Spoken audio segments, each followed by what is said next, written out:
friends, myself, advocate and IP Babita Jain. I welcome all the participants and my fellow IPs to this is 28th IP 828 webinar. Topic CIRP from admission to resolution and step-by-step responsibilities of the RPs. We are sharing with that. On behalf of the IP Central Region, I would extend warm welcome to all of you for today's webinar titled CIRP from admission to resolution, step-by-step responsibilities of the RP. We take pleasure to have with us distinguished guest speaker, Mr. Dr. G.K. Saraswat. He is retired IAS and insolvency professional. We also welcome our lead speaker, Ms. Garima Tikkiwal Jain. She is chartered accountant and IP.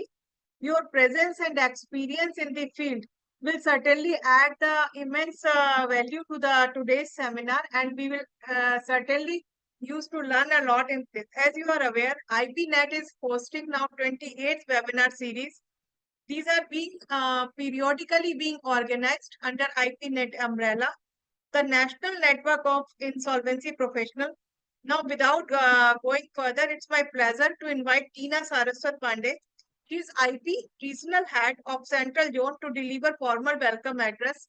Tina ji, please continue the same. Prior to that, I think we should have an introduction of IPNet.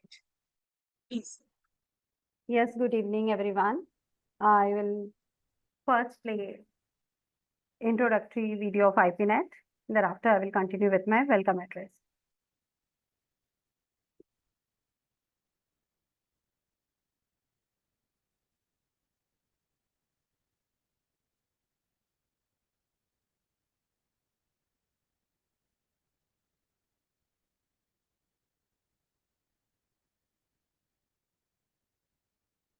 Yes, Tina, please share. Yes, ma'am.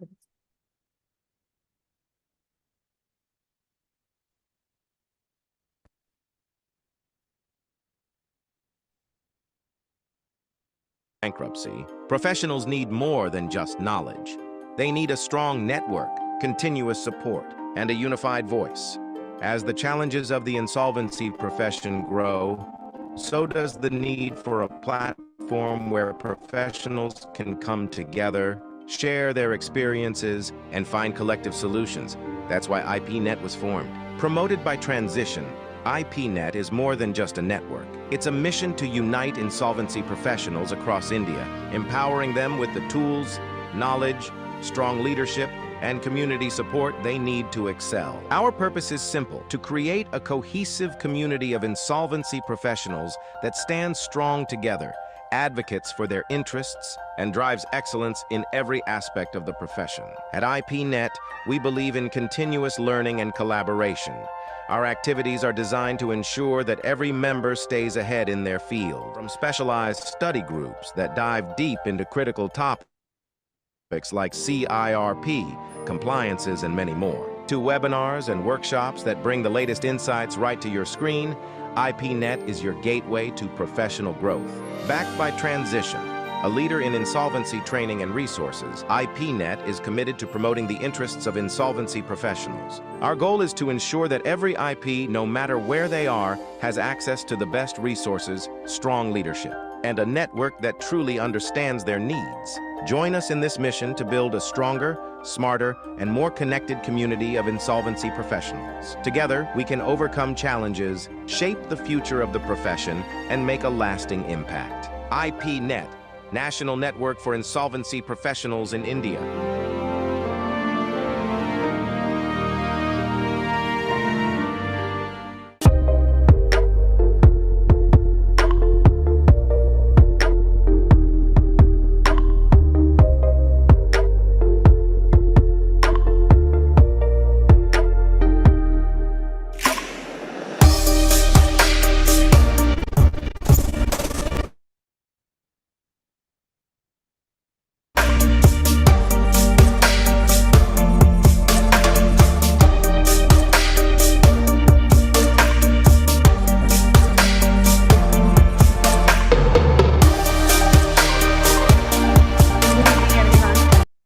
It is my pleasure to welcome you all to today's 28th webinar on CIRP from admission to resolution, step-by-step responsibilities of the RP.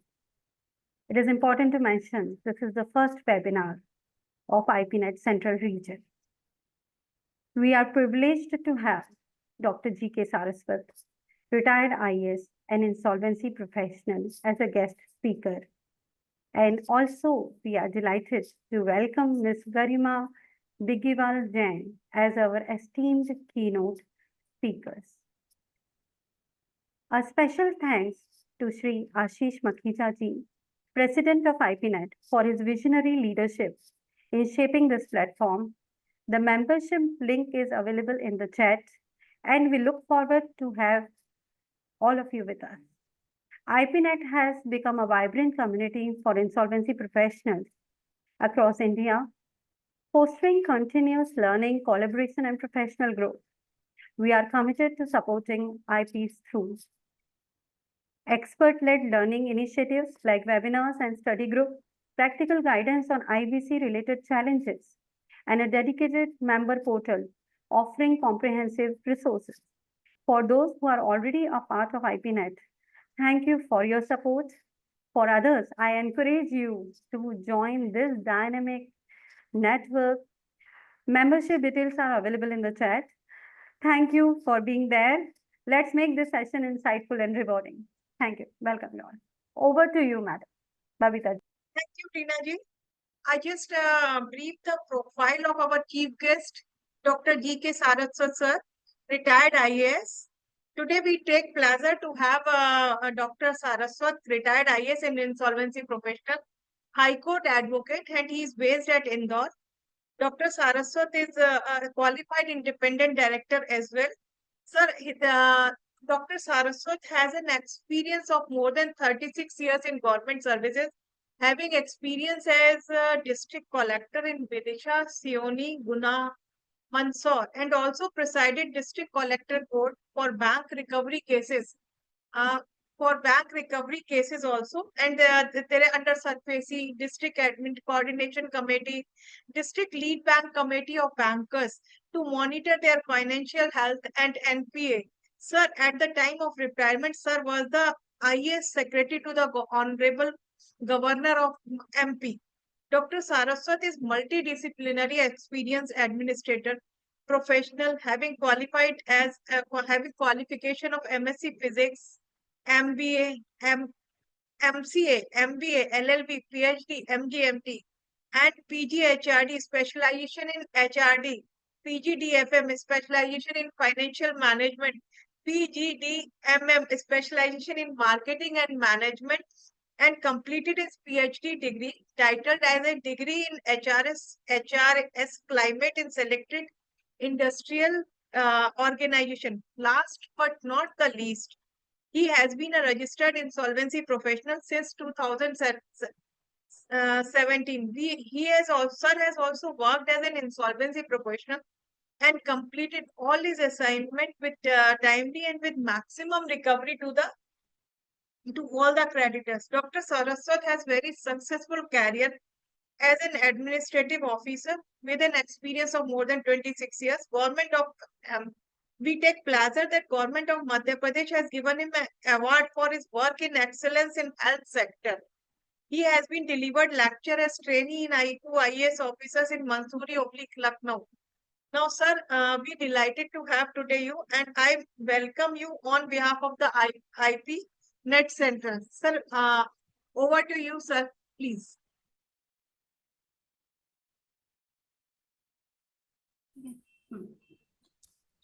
Thank you, sir. Good evening to everyone, and I thank you very much for my introduction. In this webinar, I may not be dealing much with the intricacies of the CRP, but I will be sharing with all of you my experience in the field, as well as my experience as an IRP and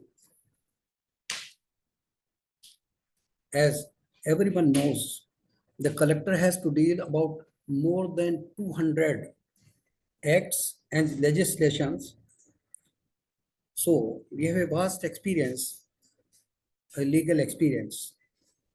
I will, since the topic has been given, CIRP, step by step, I will just take a minute. That CRP is divided into 12 parts. And what are these parts? I will just read over in a minute. That is filing of the CRP application, admission and commencement of CRP, appointment of IRP, submission and verification of claims, invitation of EOI, expression of interest, evaluation, submission of resolution plan, approval of resolution plan, submission to NCLT and its approval, and implementation of resolution plan. This is in short. I will not dwell much into the intricacies of that, but I will be dealing much with the challenges IRP or RP is facing in the field. As you have gone through the act speaks. It is an act to consolidate and amend the laws relating to reorganization and insolvency resolution of corporate person, partnership firms, individuals in a time-bound manner for maximization of value of assets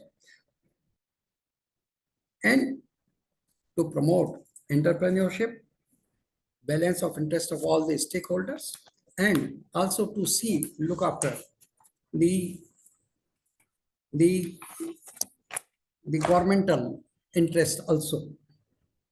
I will just in a minute or two, I will take you what are the challenges as RP or IRP they are facing in the field. The most important is the time frame. Because we have to complete the resolution process in a time bound manner. The maximum allowed time is 330 days. So you have to complete all the process in 330 days. And in between that, in 330 days, you have challenges, legal challenges also. There are challenges of appeal also. There is a non-cooperation from the stakeholders, and sometimes there is a delay in decision making by the committee of creditors. And there is a clear-cut instructions from the IBBI that whoever will be attending the COC meeting, he should be in a position to take decision then and there. But you are seeing that the bankers, they are the most of our creditors, they are taking time. They approach their board of directors and then they revert back to us. So this delays your time bound process. Then there is non-cooperation of the management. Most of the time, the suspended board of do not cooperate with the RP. They see you. I should not say it. They see you. They are our enemy. They are stepping in our foots, and now we will be out of the picture. We will be out of the picture. So the non-cooperation is one of the problem. Then there are operational hurdles also. Managing the day-to-day affairs, you have to convince the employees also. And if the firm is going on or the factory is running, then you have to run the factory and you have to convince the employees also. Then whatever it has gone bankrupt, so there is no working capital. How you will run the factory? It is also your duty to manage the working capital also. Then the deteriorated supply chain, and how you will run a factory when there is no input, there can be output, how you can run the factory? So this is also one of the constraints. And then there is disruption in the contract. If the factory has gone or the firm has gone bankrupt, how you will get the input or the raw material to run the factory? This is one of the constraints. Then there are legal complexities and litigation. RPs often face litigations. Someone has leased out the land, then is not vacating the land, the lease, then you have to approach the court, and that lingers on. Then the creditors are there, the secured and unsecured. They are also posing some of the problem. Then the employees, they are not, they pose a lot of problems to the RPs. And sometimes there is court's intervention also. It is well known that all the financial cases, they have shifted from the civil code to the NCLT or NCLAT. But sometimes people approach to the High Court and they bring a stay, and then it takes time. So that also delays the process. Then there is a pressure of the stakeholders. Multiple stakeholders are there. And COC members are there, operational creditors, workmen employees, and the government authorities, the IT department, and this commercial taxation department. These are also there. Then their evaluation approval of the resolution plans. It is very, very tricky. We have to prepare an evaluation metrics also. You have to engage the valuers also, and you have to see, and the valuers are to be certified by the IBBI. They should be certified by the IBBI. They must have passed the examination. So they are the valuers. Then there are the guidelines of the government. They have to assess the property of the CD on the basis of the guideline. And sometimes the guideline is changing, the lease are there, ownerships is there. So there is a lot of problem of valuation. So there is no clear-cut way of valuation and evaluation. And then as a RP or RP, section 32, you have to see the two things. It is a compliant plan or it is not a compliant plan. And you are in a position to, that your section 53, that you are going to make the payment according to the waterfall system. Then there is a personal liability and accountability of the RPs is there. RPs are under constant scrutiny. You have to, I have gone through the act and all the circulars issued, and you have to file a lot of information to the IBBI and triple IP if you are registered with the chartered accountants or the other institute. So there is a lot of responsibility, and there is no sparing for the negligence. And always there is a sword hanging of the NCLT and NCLAT. You may be at wrong, you may not be at wrong, but you have to face the meeting.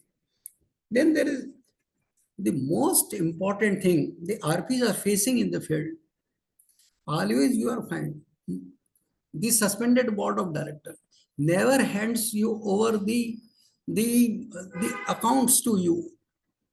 And sometimes they are burned, sometimes they are missing, sometimes the other ED or CBI or other agency, they have taken the record in there and that is not made available to you. And in that case, you are not able to ascertain the claims as regulation 8, 14, 13, you are not able to ascertain what are the claims to be and how to verify the claim. This is one of the most important problem. And then there is PUFA, that is section 43, 44, 45, and 66. I have not to go in a lot of details there.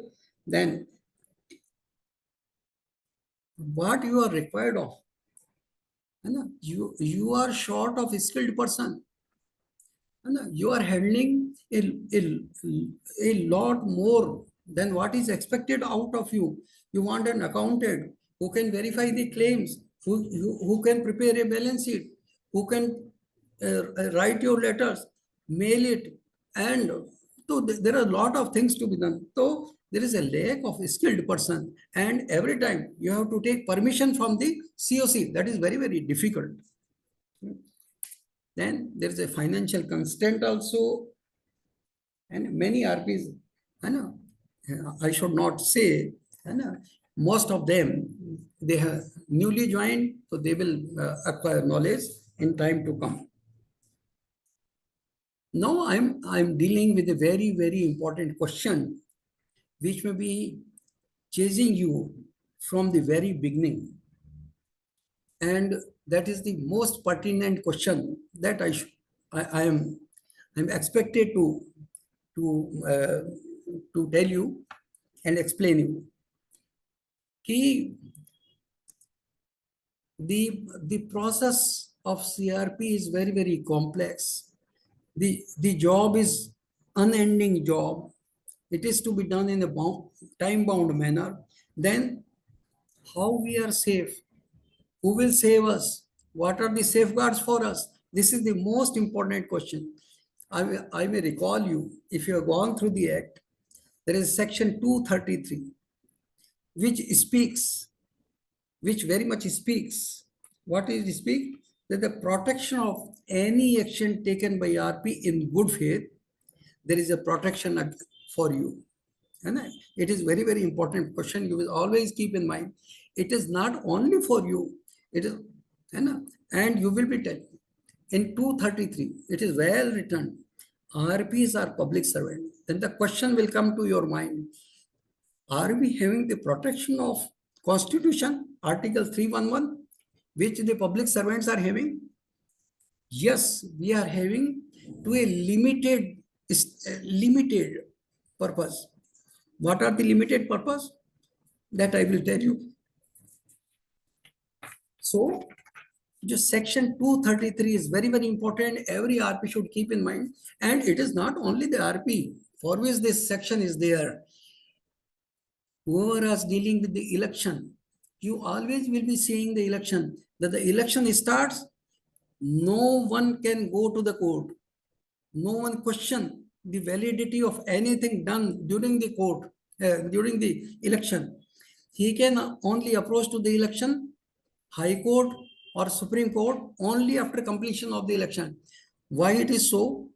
Article 329 gives protection to all persons working for election. So you are also having a protection of your IBC section 233. That should be kept very much in the mind. And apart from that, you have the code of conduct that speaks very well. If you are keeping your integrity, honesty, objectivity, then the regulation 72H that protects you. No one can question you have whatever you are doing in good faith.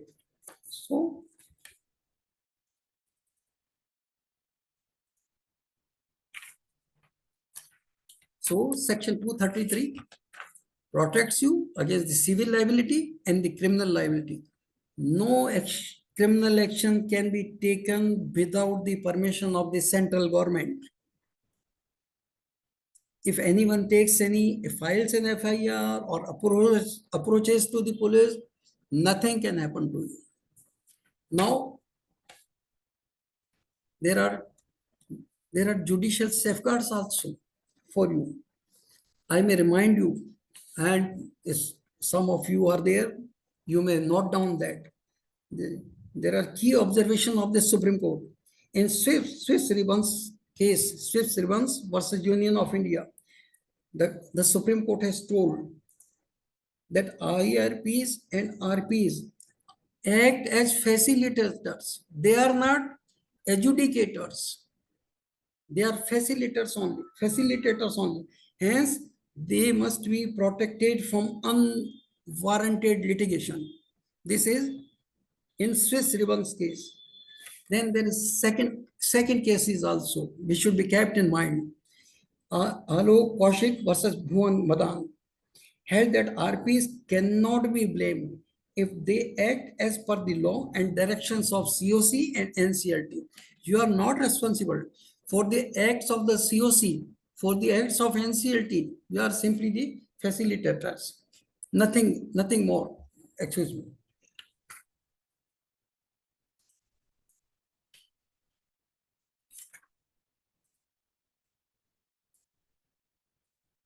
So is RP or Sir, what is the second case? You have a Second one. limited personal role. Sir, What is they the are second asking case you about have second referred? case referred by you. It is Alok Koshis versus Bhuvan Madan. And it is held in that IRPs cannot be, if they act as per the law and directions of COC and NCLT. Fourth one, IRP and RPs, they have a limited role. They cannot be questioned for the actions taken by the COC. COC applies its commercial wisdom. They are fully responsible whatever action. You are simply the facilitators. Whatever our plan is there, it is compliant, you will place before the COC. They have to weigh it. They have to take a decision whether it is compliant.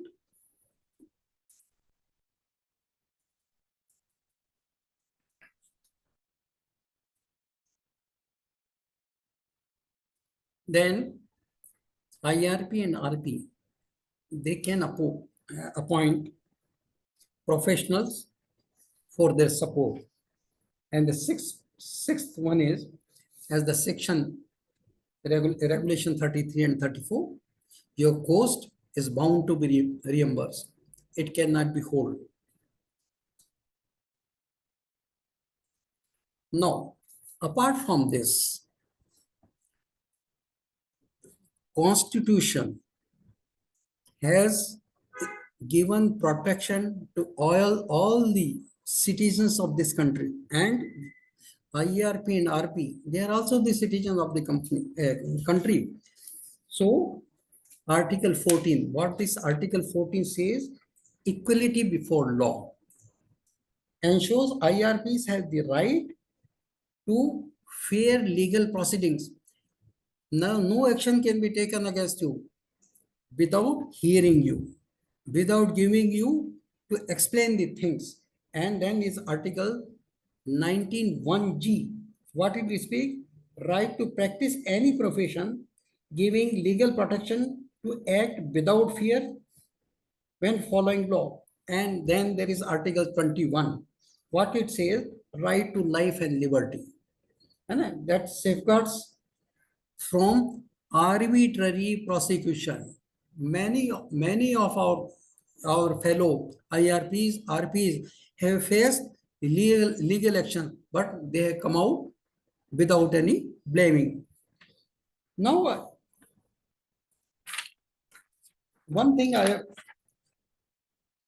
have left to public servant. Why you are not a public servant when it is defined in section 233? We are public servant, and public servant is not defined in any other law but in IPC, Indian Penal Code, section 21. Public servant is defined.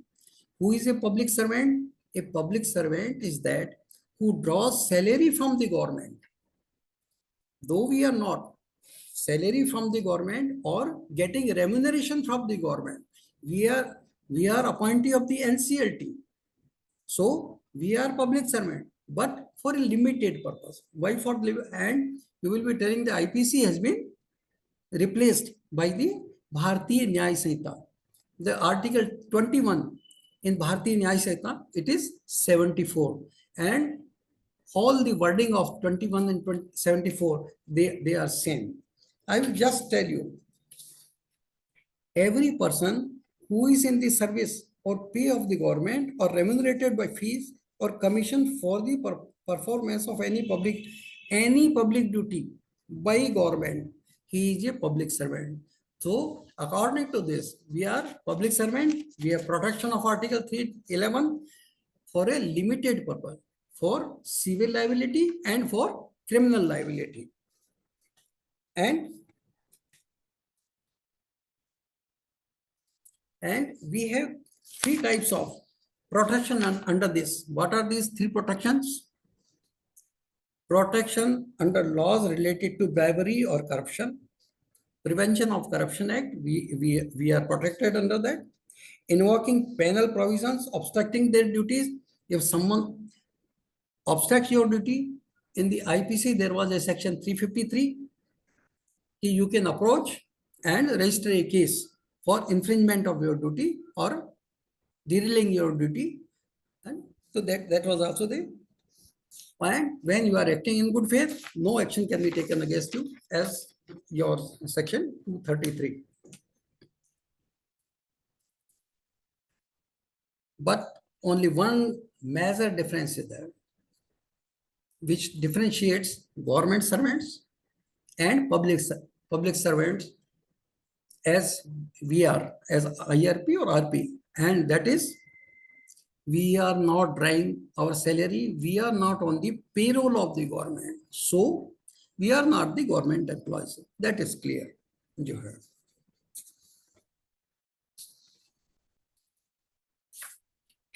No, I just what the IRP is expected to do. By my experience, I have some tips which I can narrate to you. Number one, keep full transparency, integrity, honesty in your whatever happens in COC, note it down verbatimly. Document all the decisions and communications. What type of communications? Sometimes you are sending emails, receiving the emails, then replying the emails. You should document each and everything. Second one important is your regulation 40. It is 40. Then you must follow the timeliness. In if you are making a proclamation, it should be time bound. Whatever time has been given, it should be there. Okay. Third important is avoid conflict of interest. Conflict of interest should be avoided. The next important point is rely on advice from COC members, experts. But from our experiences, you are free to take advice from an independent expert also. And then you can place that opinion of the expert in the COC meeting.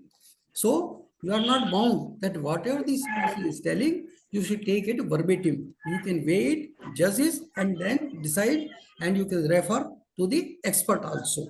That is the most important point. And the last and most important is that is maintain transparency in COC meetings. You must keep transparency. Whatever you have to say, I am saying, no, I quit my service as a secretary of governor in 2011. Now I am running 74. All my experience says we have dealt with in the governor house. Governor has a separate secretariat. Then the government has its own secretariat. They are the executives, and governor is at the head of the state. But governor appoints its members of the secretariat himself. They are not the government employees. They draw their salaries from the Consolidated Fund of India. As the president house, president is having his own secretariat.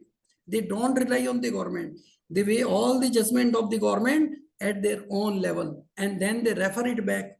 You see it. This is wrong, and then the president signs any notification, any bill is being sent to the president or any. Then there is no go. If some word is stated wrong, there is no chance of correction. So every word has to be read.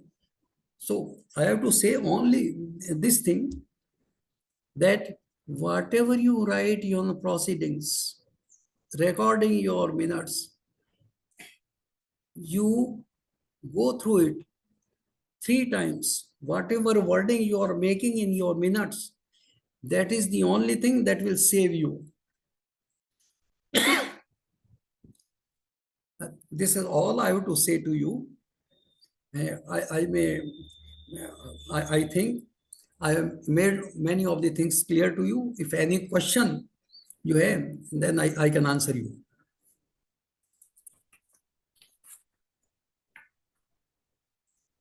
Any question from any of the members? I think Mr. Vishwanath KS has raised his hand. Yeah. Mr. Vishwanath? Yeah. Good afternoon, sir. That was nice listening to you. Sir, a simple, looks simple, but I didn't find the No, I'm minutes not of the listening. meeting. You are able to hear me? Yes, we can hear you, sir. मैंने Please सुना go he ahead. Yeah. What I wanted to check is if the minutes of the Excuse me, meeting sir. never get. Can you repeat it, please? Sir is not able to hear you. Yeah. My question is, if the minutes of the meeting doesn't get approved, meeting after meeting, what is the solution?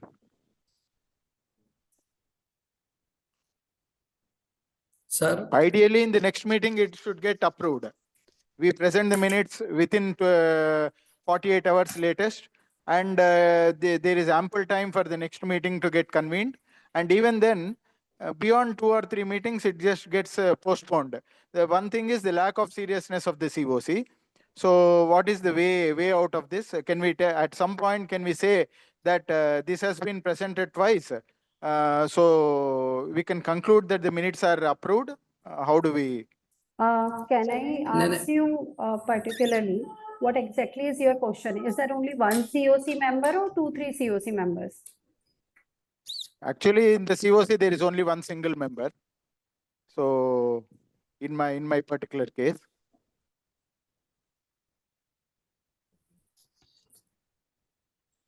am I clear? Yes. yes, it is very much clear. I just want to bring to your kind notice, IBB has brought a code of conduct for COC also recently on 24th of August 24. There is a code of conduct that they should cooperate. They should cooperate. Otherwise, what you can do? What you can do? In section 19, section 19 is there. Yeah. Yes. Okay. We will approach the NCLT. But I have gone through this. There are 2 sections. Once you are appointed as IRP, then there is a section 22. If there is a sole creditor, and if there is a stalemate, he is not approving. So that I am repeatedly telling, and in the last what I have mentioned is relying on the advice of the COC and experts. There should be no stalemate. And we have also faced such problems time and again. We have dealt more than 15-20 cases of CIRP.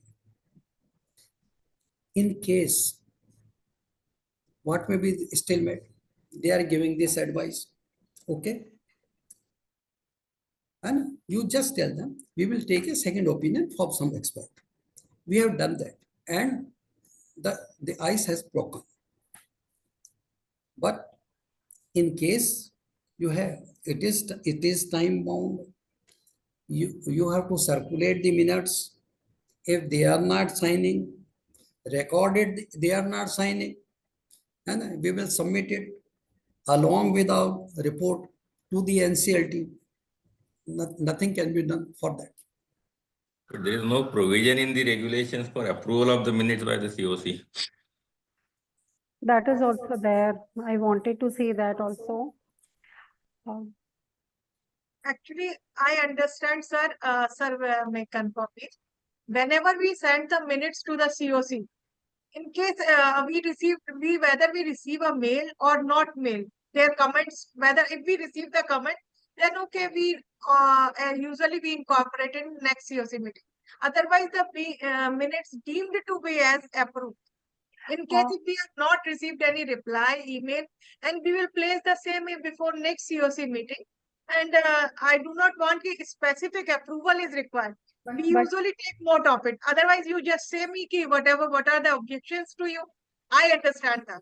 But there are some IRPs, Madam, I think RPs, this they put for our colleague, ratification Okay. in the next So COC meeting. ratification of COC one, we I will think, madam, our colleague is talking about the voting agenda basically, because no. otherwise meeting doesn't matter. But whatever voting agenda is there, if they are not sending the voting sheet or voting on the agenda, then that agenda item, what to do with that agenda item? I agenda feel we he take is one talking of about the that. agenda item to take note of it. In Yes. that agenda item, if anybody has to say something, then say we will note down that in minutes next Madam, COC meeting. taking note doesn't matter. Basically, where the agenda is to be approved by the COC, by the voting. No, He is this is not talking about that. required. Otherwise, it is No, not sir, required. Approval is not required because you, approval is in not the next required. meeting, you are telling the agenda is circulated. Since no objection is received, COC is to take note of it, isn't it? Mr. But I think my Vishwanath, colleague is referring about the voting. is it that Mr. Vishwanath that you are referring about something, some agenda that is put for voting? No, not the voting agenda. That See, we can circulate it and we just take it forward. But the thing is, meeting after meeting, the COC members say that we haven't yet gone through, or our seniors have not gone through. We are unable to approve whatever may be the agenda items. And subsequently, it just goes on. We record it. We make a recording of all this. That is different. But the thing is, maybe what came out of this, a deemed to be approved is what maybe we can take a contention. But is there any provision to say that a deemed approval can be assumed is what I wanted see, to. on agenda items, there can't be a deemed approval. A voting is to be Agenda, there. on discussion. On discussion, see, what I usually do, we send a mail and ask COC members if they differ in opinion, convey us by 5 p.m. of so and so date. Okay? After that, it is approved. So you may resort to that. Once you have circulated the minute, that is the smartest way to record, because we can't go n number of days. I am also associated with SIR. So we adopt this procedure. We give a specific timeline. We see revert by so and so date, 5 p.m. Like I have circulated minutes today, then try tomorrow 5 p.m. Anything is to be there, please let me know. So our work is over. It is approved. No deemed. It is formal approval. Am I correct? Yes. Over to you, Babita ji. Over to you. Now, please ask Mr. Parag Singhal. Over to you. Yes, sir. I request Mr. Parag Singhal, IP sir, Secretary General of IP Net, to express gratitude on behalf of IP Net and offer memento to our chief guest. I am One sharing second. the memento. Babita madam, 1 second. I have a specific question. So, sir, that is in connection with what is the matter of discussing. As a government official, I mean public servant, if I am incurring some expenditure, is the government of India is liable to pay me back? Or Sir, the appropriate authorities pay me Sir, back? let's keep this question My for question is specific to later one. It is not related directly to CRP. Madam, Uh, I am asking the same question only. Please understand. Okay. I'm not a child to ask such childish question. If my CIRP expenditure is not approved by the COC, being a public servant, what is the protection available? Ignore about 19 and all these things, which is not going to work out. We have seen a lot in NCLT. As a public servant, do I get some sort of benefits? Well, what is the benefit of this public servant? I may not be get arrested. I may not get slapped by somebody, but still it is happening. Okay. But my expenditure, my bleeding is going to address by these sections under which being I am a public servant. Sir, I understand that if I you am go my specific question is to the sir. sir, Right. okay, sir, please. I have been in the insolvency for more than 5 years. Okay, Sir, I know what is happened. If it is not going to address, then I am quite happy. sir, Sir will address it. Sir will address it. Okay. Sir, please. Please continue. hello.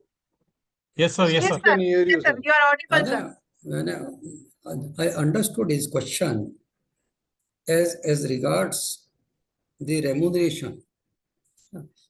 IBBI has recently issued the circular in 2024 that I have mentioned, in which they have categorically give whatever cost they have incurred, and sometimes the CD or the financial creditors, and they are roadblocks for not sanctioning or reimbursing our, and in one case, in my case, we have got it approved from the Supreme Court. So it is not there. Whatever pocket expenses have been incurred, they are to be. It is code of conduct.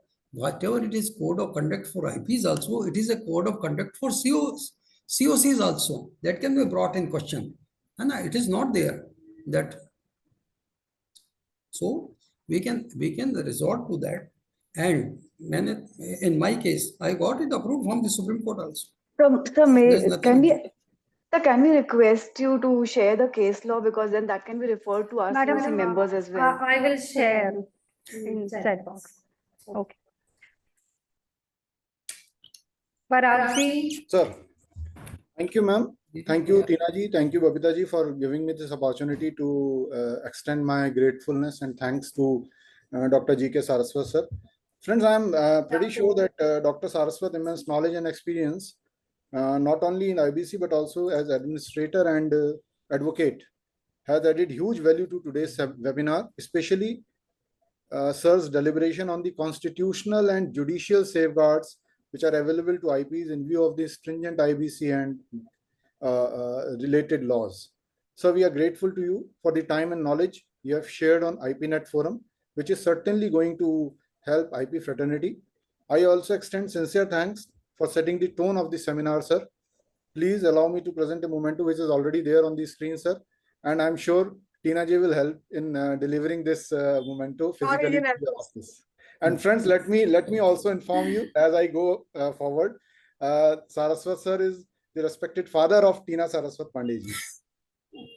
Thank you very much, sir, for being so gracious. But also fatherly figure to many of us. Yes, certainly, sir. Certainly. Also, we get experience from him a lot. And I request participants also that in case your queries are not answered to your satisfaction, please kindly post it in chat box.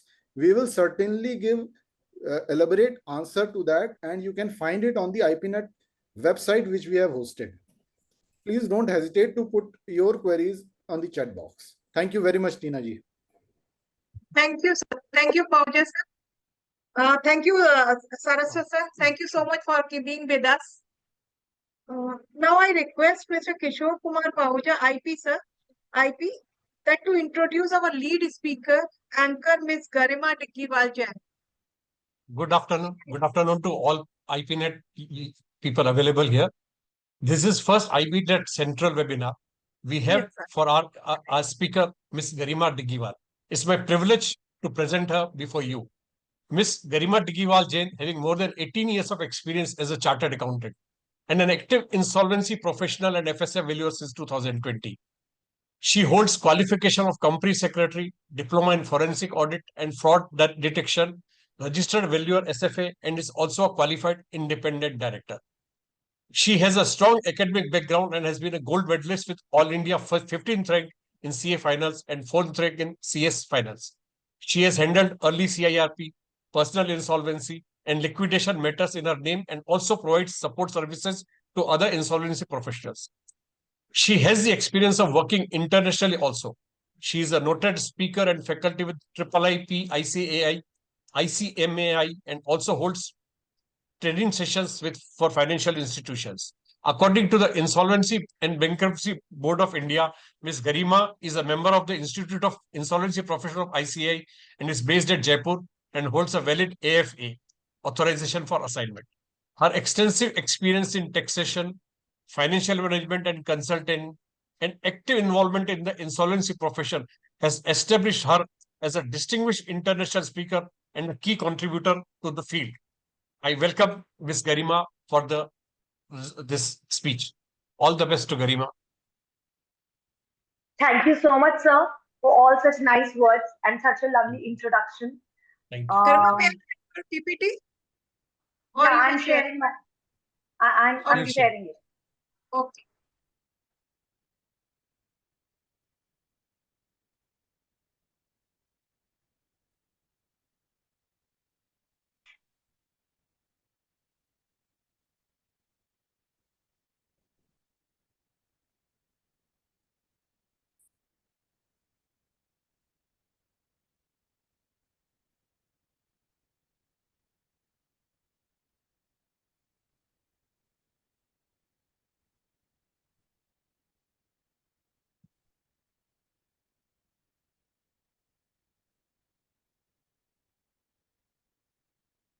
The Yes. presentation is visible. Yes, to yes, everyone? visible. Go ahead, please. All right. A very good evening to everyone. So I am Garima Digiwal, an insolvency professional, and my expertise is in insolvency practice.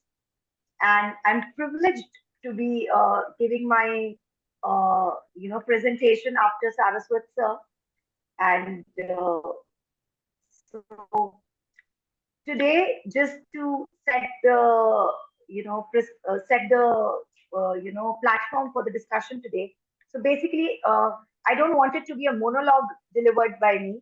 We want it to be an interactive session because we are all insolvency professionals who are attending the webinar today, and we will be discussing mostly the practical aspects of a corporate insolvency resolution process. So as we go through the presentation and as we go through today's discussion, we shall take short breaks for question and answers in between where we finish a particular chunk of a subject. And you can please feel free to ask your concerns then. And if there's something you want me to stop in the middle, I would request you to please drop in the chat box and we can address it accordingly. So these are certain things which are theoretically, we know that there is a CIRP application, then the process, and then which results into a resolution or liquidation. So today we are concentrating on the process basically, that how an insolvency professional who is appointed as an IRP or RP in a process is what responsibilities he's expected to perform, what are his duties, and some of them, I think the most tricky part of being an insolvency, of being a resolution professional in any process is that many duties are written in the code, are written in the regulations, and most of them are not written. They are not coded. And they are by practice, by precedence that an IP is expected to perform. So the process, we all know, is a time-bound process. And for an insolvency professional also, in the CIRP process, there are two stages. One as an interim resolution professional and the other as a resolution professional. So now we all know the IRP and the RP both can be either the same person, which is, I think, the best case scenario. But in many cases, the COC would choose not to continue with the interim resolution professional and bring in another resolution professional. So the act, the code, provides duties of an IRP separately and duties of the RP separately. So as an IRP, ideally the period, the tenure of the interim resolution professional is the initial 30 days, which all of us know converts into being a deemed IRP, deemed RP if there is no RP appointed within the stipulated time, because that needs to be confirmed from the NCLT. So I first want to talk about the duties of the interim resolution professional. Now, these duties are provided in section 18 of the code. Now, these are the duties which the code says that, IRP has to first collect all the information relating to assets, finances, constitute. Then there are duties relating to committee of creditors, relating to claims, and relating to section 18 provides relating to monitoring the assets and operations of the CD. But what we most importantly want to discuss here is once an IRP is appointed and the order for admitting the CIRP is there, where your name is there that you are appointed as the IRP, what are the immediate actions which you are required to take when the CIRP sets in? So if if I can get some inputs in the chat box, like today the order is pronounced, and maybe 2 days after the pronouncement, the order is uploaded on the NCLT website. What as an IRP, what preparation, what action do I need to take immediately? If I can get something in the chat box. Ma'am, shall I make my point here? Yeah. See, basically, you mentioned that if in the IRP is not been confirmed as a RP, so there is a concept of deemed RP. But as per the regulation, there is no as such concept defined in the code or regulation. The IRP will continue. So it is the IRP for all the period till he is continuing as a IRP only. So there is no concept of deemed RP in the act. Yeah, there is no concept that the word is not deemed RP, but it says that if the RP is not appointed, the interim resolution professional shall continue to perform the duties and functions of the resolution professional. So his designation will remain as a IRP only. Yeah, his designation will. May I help? Sorry. Sir, I am the perfect example of deemed RP. If you will search my name also, there was a case where because I couldn't be appointed, there was 50-50% scenario. So I continued, and of course, my designation continued to be IRP. But fortunately, at the end, I am RP now. So for 6 months, I continued as an IRP. You are So correct. I'm asking on the background because this is the specific question asked by a bench to me. How you are saying deemed RP? There is no concept regulation. So you are IRP for all purpose. There is a Yeah, you are IRP. regulation. This is in general parlance that we say deemed RP means you are, because see, there would be certain things which is the duty of an RP. आप जब section 18 को और section 23 को आप compare करेंगे तो अलग अलग ड्यूटीज हैं, एक आईआरपी की और एक आरपी की. तो इसीलिए वो डीम्ड आरपी का एक कॉन्सेप्ट आया है कि आप आईआरपी ही हैं, but after a certain time, if the RP is not appointed, you are expected to perform all the duties which an RP is expected to perform. So you cannot say, boss, I am an IRP, I am not doing the job which is supposed to be done by an RP. May I help, sir? There is a regulation 17.3. Hello. Regulation 17.3 that specifically states when the appointment of RP is delayed, the IRP shall perform the functions of RP from 40th day of insolvency commencement till the resolution professional is appointed. Not the duties to be performed. Duties is to be performed what he has to do, even though he is IRP or maybe RP, but the designation will remain IRP. That's what my submission. I think Designation will be IRP. Yeah, that we agree. There is a section which, sorry ma'am, that actually in my case there were so many arguments and other things that I've learned a lot. There is a section which specifically states IRP includes RP. Yes. There have been cases which say that if where it has been the concept of deemed RP has also been discussed, and it is basically deemed RP word is used only for this purpose, IRP performing the functions of an RP. And you have to specifically tell the COC this, because in one of my cases, the COC said, they rejected all the agendas in the second meeting. I was the IRP proposed by the operational creditor and saying that this is not your job. Let our RP come and he will do this. Why are you appointing valuers? You cannot appoint valuers. RP has to, don't do this, don't appoint transaction or don't issue Form G. So it's like, I am supposed to do this until the RP doesn't come. There is a strict timeline to follow.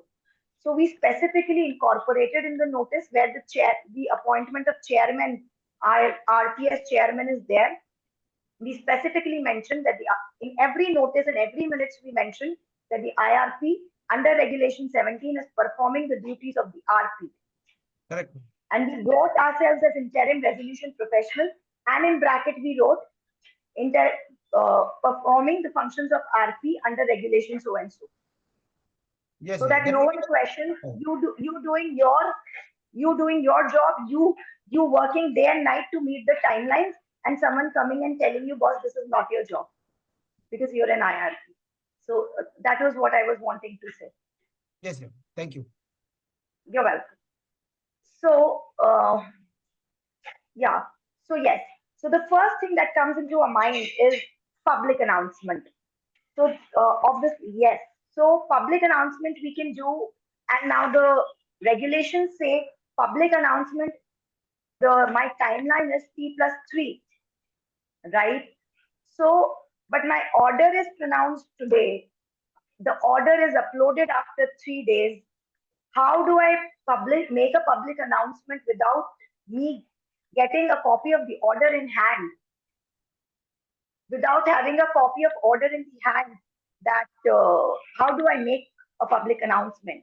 Or what precautions do I take when I make a public announcement? Because all my timelines get messed up if I take it from the order uploading date.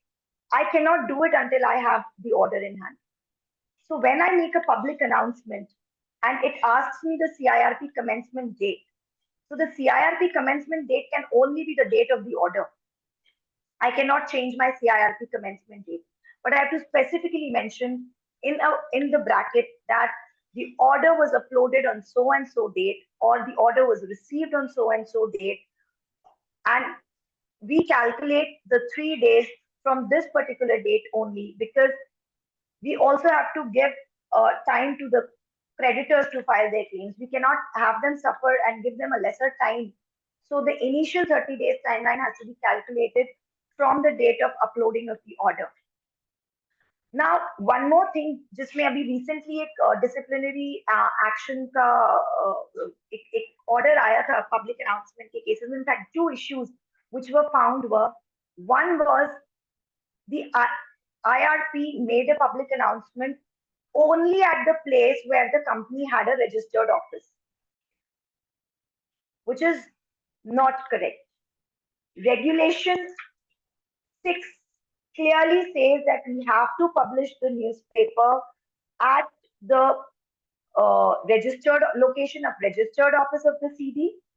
If there is any principal office or any other location from where the CD did a material business.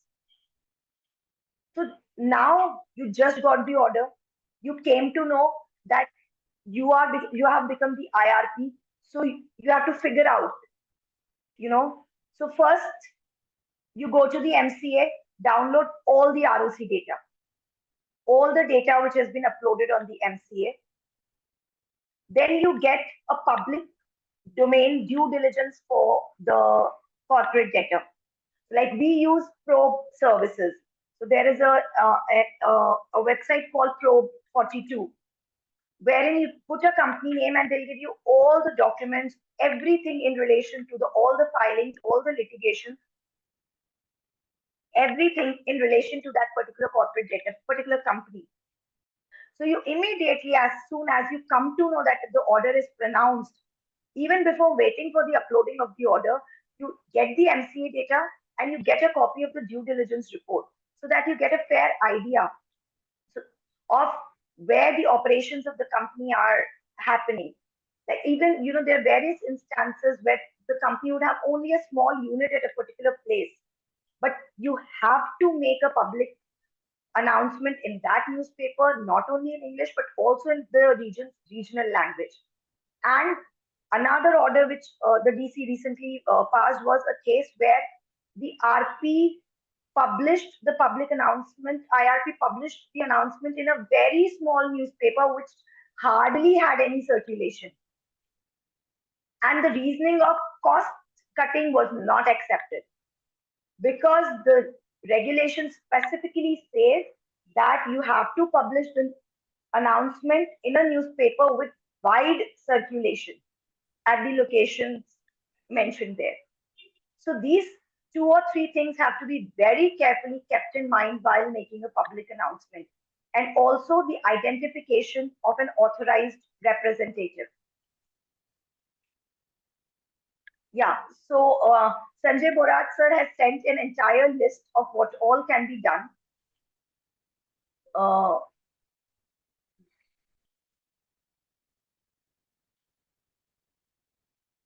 So yes, as soon as we get the order, we add the assignment on IBBI, because that also takes time. We have to keep this in mind. We are the ones who are running on a tightrope of timelines. We can control only what we can do. So if we expedite our part, we have that, margin of delay on the other hand. So immediately you have to add an assignment on IBBI, because it also takes certain time to approve your assignment, and only then can you upload public announcement and other things on IBBI. You have to immediately make a relationship disclosure on IIIPI, which is one thing which I've seen most people miss, that once you are appointed as an IRP of a corporate debtor, you have to disclose to your IPA that you are not related, or whatever your relationship status with the corporate debtor is, you have to disclose it to your IPA immediately. Immediately, I mean within 3 days of your appointment. That is the timeline which IIIPI ICAI provides. Then you have to make a process email ID. So Regulation 4C specifically states that you should have a different process email ID. And now it also states that if you are replaced at any stage of the CIRP process, you have to hand over the credentials of this email ID to your successor, which has also made various things of giving a handover easy also. But then the email ID, I believe the process email ID has to be used with too much responsibility, because whatever communication you're doing through this process email ID, that is a CIRP record. So all emails being exchanged, you are creating a record for CIRP. Now, the most important part, or the most important function an IRP is to perform, is to take control and custody. Now we have this Regulation 3A, which was inserted recently only, not recently, it was in 2023, which provides a detailed procedure of how an IRP is supposed to take control and custody. And it is one of the most important duties of an IRP, which Section 18 states, is to take control and custody of all information, records, business data, everything in assets of the corporate debtor. अब सबसे पहले तो हमें director से connect करना पड़े, coordinate करना पड़े. Which document are you talking about, where it is mentioned how to take control and custody? You just said. It is Regulation 3A. No, it is Regulation 3A, but you are saying that some detailed note was published or something like that about taking control and custody. No, not a detailed note. This regulation only says how to take control, and it provides that you have to make a list and all of those things. I just mentioned that. And that Section 18 also says that the IRP has to take control and custody. So previously there was no documentation which was prescribed by the CIRP regulations, which the IRP is expected to make while taking control and custody. But now Regulation 3A specifically provides that a list of assets and records is to be handed over to the IRP by the personnel of the corporate debtor or the promoters or any other person associated. हम जिससे भी मिल रहे हैं वो लेने के लिए. तो जब भी आप रजिस्टर्ड ऑफिस पे जा रहे हैं या कंपनी की फैक्ट्री साइट पे जा रहे हैं, या कोई भी एसेट साइट पे जा रहे हैं, तो आपको एक पूरी लिस्ट उनकी रिस्पॉन्सिबिलिटी है देना. अगर वो नहीं देते हैं, then it is the IRP's responsibility to make such a list.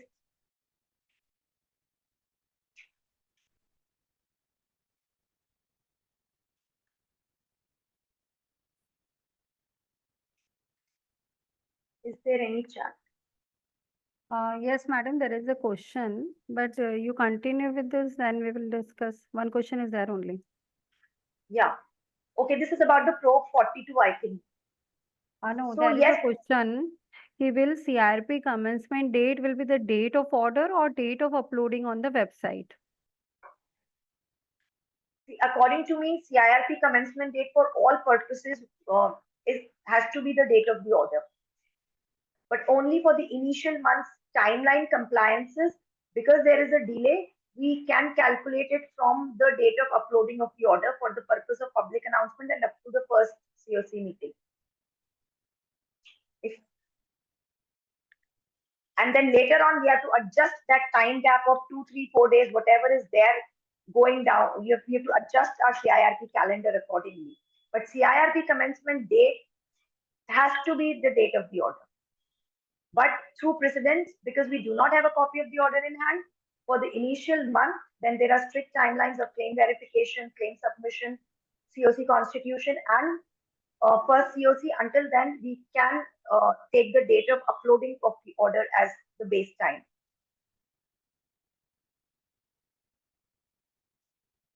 Yes, ma'am, please All right. proceed.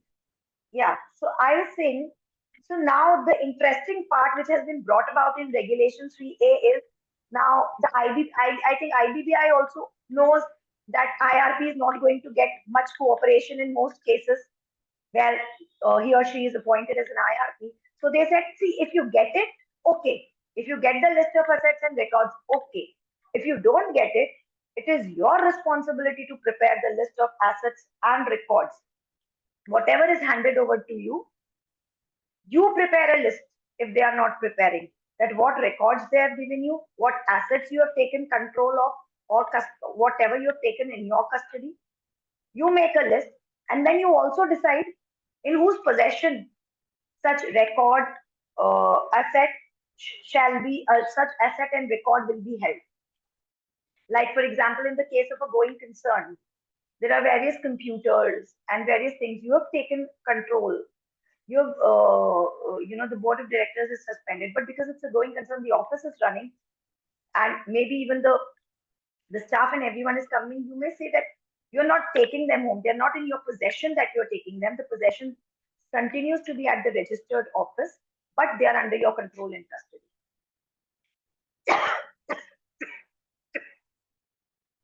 There is a question in the chat box. Can we make public announcement within 3 days of uploading of order on the website without receipt of email or physical copy? Yes, absolutely. And you are expected to do that, because like in many of my cases, I have till date not received a copy of the order from the NCL. So if we wait for that, then then you give consent in a particular case. You're expected to also track that particular case in the NCLT if the order is reserved, pronounced, and uploaded. Because yes, so my answer would be yes. Once it is uploaded on the website and it is in the public domain, you are expected to know of it and take action on the basis of uploading on the website. Receipt of actual order by you does not make any difference. Just you can write in public, on the public announcement, you can just write order obtained from the website on so and so date instead of order received on so and so date. Madam, Yes, sir, please. yeah, in Mr. case Alok? of where NCLT appoint the IRP, where IRP is not aware about where IRP has not given any consent. So how he will track the order on the portal? Sir, these Unless are and again until he cases receives the mail. yeah, that's what I'm saying. So there are certain cases where there is genuine reasoning that actually you did not, you're not aware that you have been appointed. In such cases where you're not given prior consent and you do not get, then you have to rely on the intimation from the NCLT only. Like if you're being appointed from the panel, then you have to rely on an intimation from the panel or from the NCLT. Then you cannot be, held liable, or it cannot be said that you were aware about it before or you had to exercise due diligence. That cannot be said in such a circumstance. Madam, usually the Council for Operational Creditor will inform to the IRP immediately because he knows well. Yeah, that's what I'm saying. The council would know, or someone would come and inform you. In most cases, so if you get an information from any source, that is what I'm trying to say. Once you know that you are appointed and the order has been uploaded and you know of the order, you are expected to take action. We cannot take heed that your name did not officially receive intimation from the NCLT. You cannot wait for an official intimation from the NCLT for your appointment if you have come to know of your appointment through any other source, or you had means to know about it. So moving ahead on the control and custody. So yeah, so this is a very interesting thing. Yeah, so I was saying that CD ने नहीं बनाकर दिया आपको list, आप खुद बना रहे हैं, आप खुद डिसाइड कर रहे हैं सब कुछ. और ये मतलब now I believe that this is one of the very, very important document which has to be prepared very carefully by every IRP. And in my experience, in my all cases, it was me only who had to prepare it because CD side से नहीं मिला कुछ भी. And केवल अगर आपको कोई asset जो बैलेंस शीट में दिख रही है, जो हमने सपोज ये हमारी रिस्पॉन्सिबिलिटी है कि बैलेंस शीट हमने डाउनलोड करी जो लेटेस्ट, उसमें कोई एसेट दिख रहा है और वो एसेट हमें वो हैंडओवर नहीं कर रहे हैं, when we are going to take control and custody, then we have to immediately inform them in writing on email that this is so and so asset and you have not given us control and custody of so and so asset. What is the reason? And we request you to immediately give us the control and custody of such an asset, which appears in your balance sheet. So, because if they do not give it, we approach the NCLT under section 19(2) for non-cooperation. So now this regulation 3A7, sub-regulation 7 specifically says, in an application under section 19(2), in respect of failure to provide any asset or record, you have to show, the IRP has to show that that particular asset or record was, you had asked for such an asset or record, and such an asset or record was not there in the list of assets or records which were taken control or custody. आपने जो list बनाई है उनमें वो आपको control custody नहीं मिले और आपने उनसे वो रिक्विजिशन किए, इसका प्रूफ आपको 19(2) में देना जरूरी है. If you are including in 19(2) the plea, control and custody is not given to us, because section 70 provides provisions for punishment for the promoter, the suspended board, if they do not give us control and custody of any particular asset. So this is regarding control and custody. I already told you about MCA data and information in the public domain. About due diligence, there was a question regarding Pro 42. Yes, Pro 42, 2 companies you can download for free. So Pro 42 has 2 companies which can be downloaded for free, the due diligence report. And that is for every email and mobile login that you create. And you get all the data. Even you get you can download all the balance sheets, you can download all the legal things, all the financial statements, all the charge documents, legal pending litigations are mentioned there, the directors association, all of those things. So at least that gives you a fair idea of, what, because immediately हमको promoter या director तो कुछ बताने वाले होते नहीं है in most of the cases. So you can also get to know a balance sheet से आपको और क्या financial creditors कौन है, तो जैसे ही आपने पब्लिक अनाउंसमेंट किया for inviting claims, so one very important thing which you have to do is send an intimation letter to all concerned stakeholders.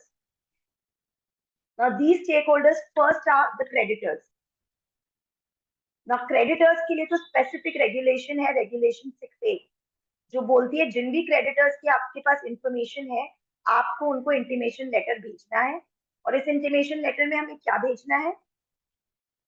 CIRP admission का order और public announcement की copy. Depending on who's the recipient of the intimation, if there is, you also have to tell them that there is a moratorium. Specifically tell them that what is the effect of this order and what is the impact of this order on them. That there is a moratorium, that the board of directors has been suspended, that the interim resolution professional takes charge. If they have any claim for dues, they have to file the claim within so and so date. So that intimation letter. Now creditors के लिए specific regulation है, लेकिन IRPs are also now expected to send this intimation letter to all regulatory authorities also, all past professionals also.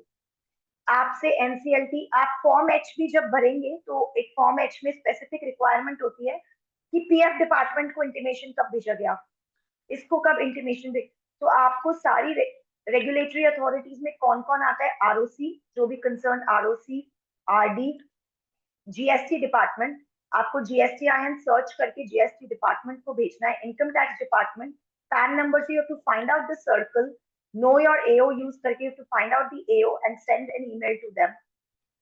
You have to send to the PF authorities, ESI authorities, and then depending on the nature of business of the company, you have to decide what other regulatory authorities can be involved.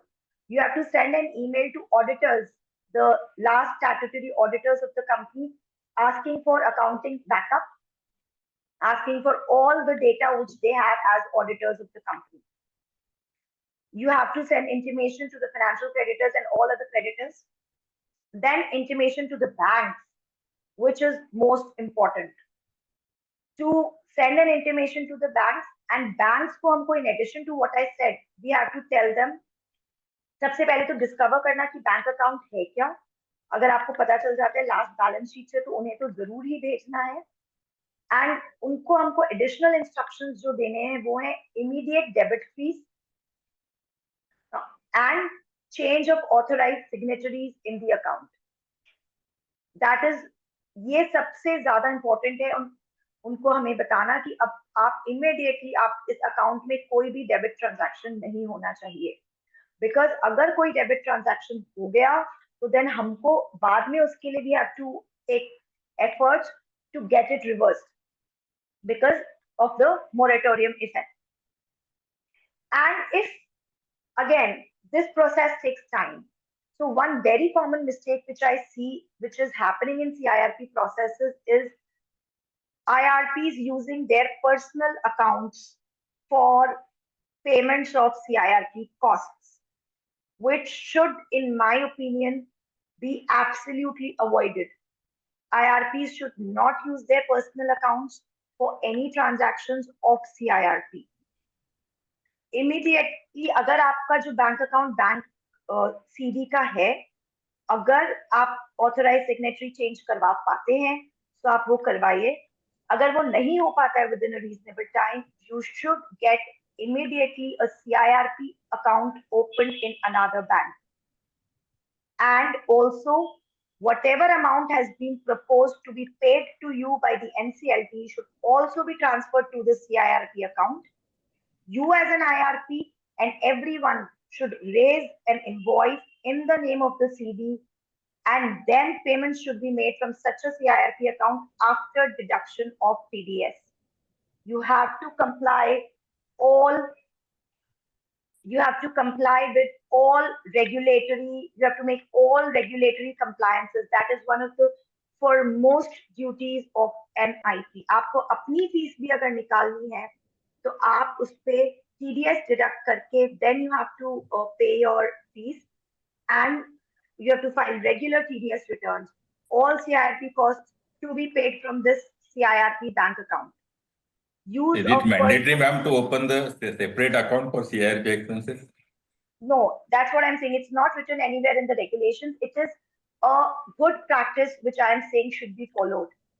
Because sir, सारे जो CIRP expenses हैं, आप CD में it is the corporate debtors on behalf of the corporate debtor that you're making payment of the CIRP cost.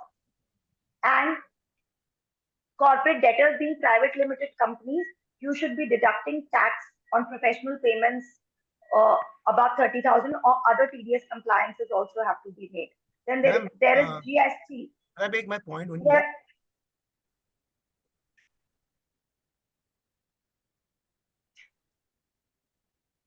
Yes, sir. Who is Tina, ma'am, speaking?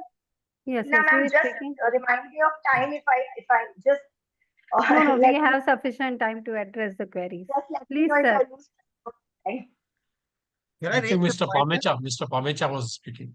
Yes, Yeah, yes, yeah. yes, sir. See what I have observed from the order, even though the Honorable NCLT direct that applicant to deposit some amount for, suppose example, assume 2 lakh, 5 lakh rupees, etc., to be paid to the IRP so that he can incur the expenses, in spite of the clear directions, the applicant who has filed the petition is not paying. And at the same time, IRP once appointed, he need to incur the cost, example, public announcement, etc. They don't give credit for more than 5 days, 10 days. That too depend on the relationship also.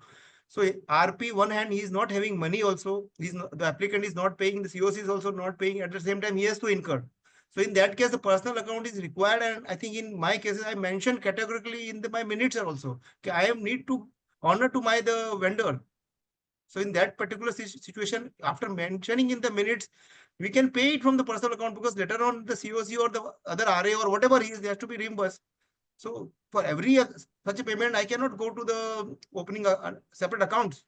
Then my humble request in such cases, convert one of the current account of the CD into this for this purpose. Matter is over. You need to open anything. Okay.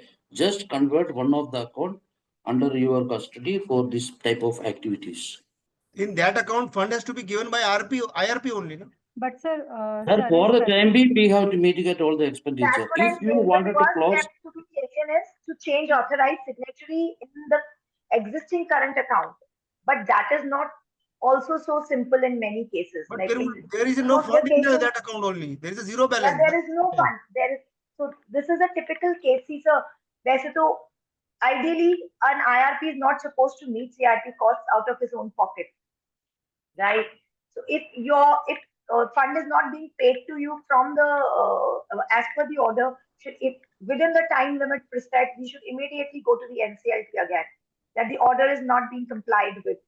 And again, as a good practice, spending from own pocket should be avoided, because then getting a reimbursement and because then the process I understand that the first target in our mind is that the process should not be hampered.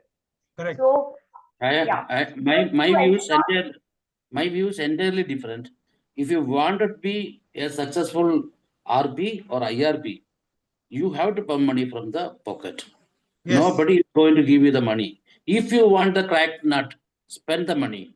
And at the same time, though they are not appointing it, fight in NCLT and get the money.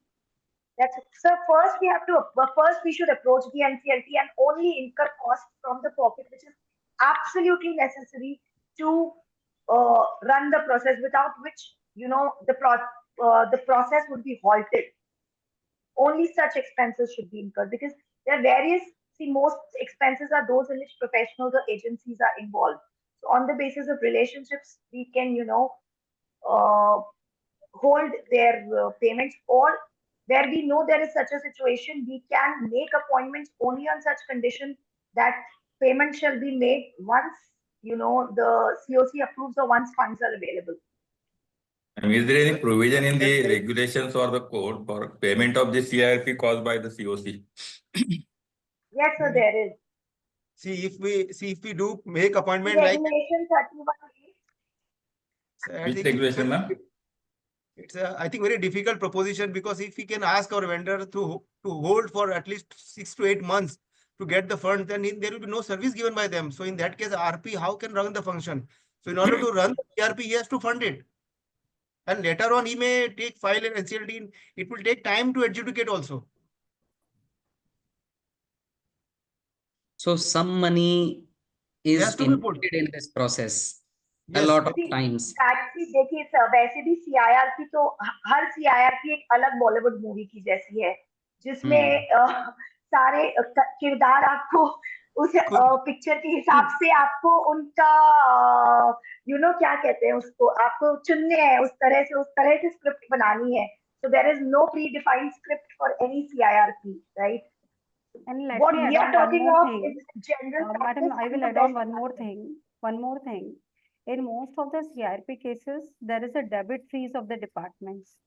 Yes. So all Yes. my fellow colleagues, please be aware of while conversion, they will convert. Credit is always allowed, but debit is never allowed. So in one of the cases, it has happened that credit of from PRA was taken in that account, and then we have fought to get it back. It was done during tenure of some other RP. So we fought to get that money back because that was debit freeze. And most of the CRP companies are having these type of accounts only. So I will recommend that we should open a separate CRP account in a different bank. And ma'am, that you raised a very, very important question, I would say, of landmarked accounts in CIRP. If you come to know of any landmarked account in CIRP, immediately write to them to remove the said lien within a fixed time period. And if they, because there are various NCLT judgments which say that any CIRP fund has to be available to the IRP or RP for the functioning of for carrying out the CIRP process. It has to come to the CIRP pool. And in, I think 3 or 4 of my cases, we have got those liens removed. In 2 cases without approaching the NCLT, and in 2 or 3 of them, we went to the NCLT and NCLT was pleased to allow our application and remove lien by any of the departments irrespective. So immediately आपको वो lien to remove कराने की exercise शुरू करनी है because this also forms part of value maximization if we see from a CD perspective that you are getting funds released to carry on the CIRP.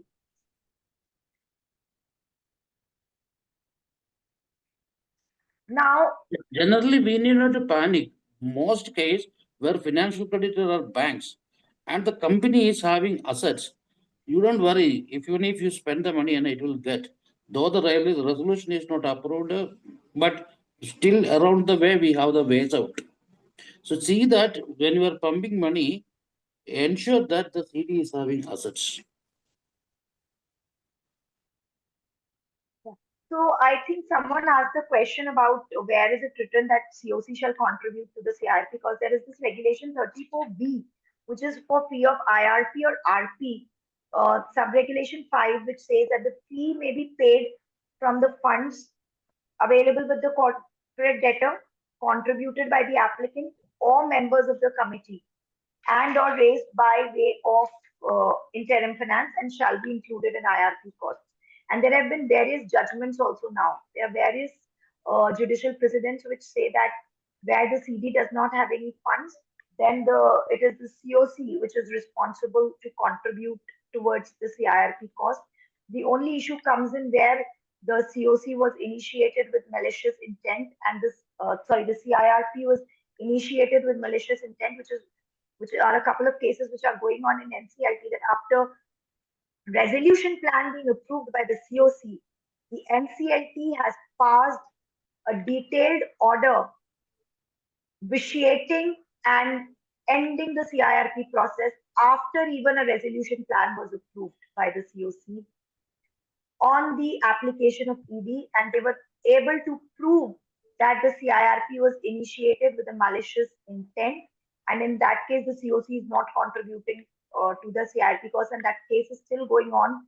The RP is still fighting in the NCLT that who will pay my cost now. So, madam, there are 2 questions in the chat box. CD was admitted into CIRP on 1st October 2024. Public announcement was given on 4th October 2024.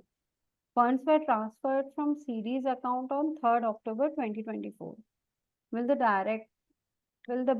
directors are liable to refund the amount?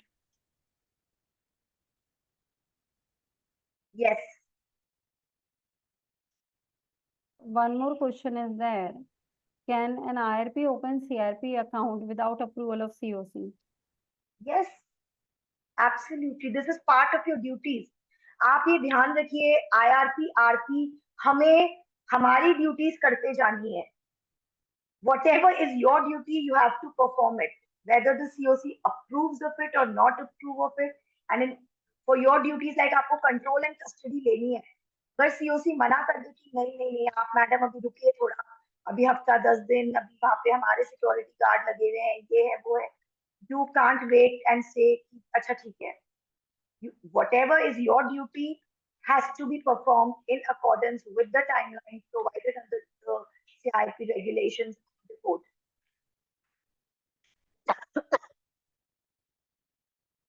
Tina ma'am, we can proceed. Yes, ma'am. Yes. The questions are over. Yes, please. I think, but as and when the account is opened, the IRP should apply to the COC member that this account has already been opened to them. Yes, yes, sir. That is in the first COC, we'll inform them. Yes, yes. So that to apprise them the development taken place. Sir, जैसा Saraswat sir ने भी अभी कहा, COC notice, COC minutes are the most important documents. Yes, and yes. all of us should follow the practice of informing, intimating, ask everything to the COC, so that in the future, kahin koi ye na, even though we are not required to, but it is always the best just to give, just put everything on to take note. Even koi order aa raha hai, Mr.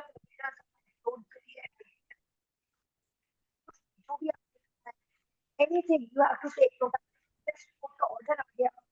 Everything you should put it on the in the before the COC to take note. Whatever, every COC meeting, in my opinion, should contain an agenda of to take note of the steps taken by the IRP or RP since the last date of the meeting up to this date of the meeting.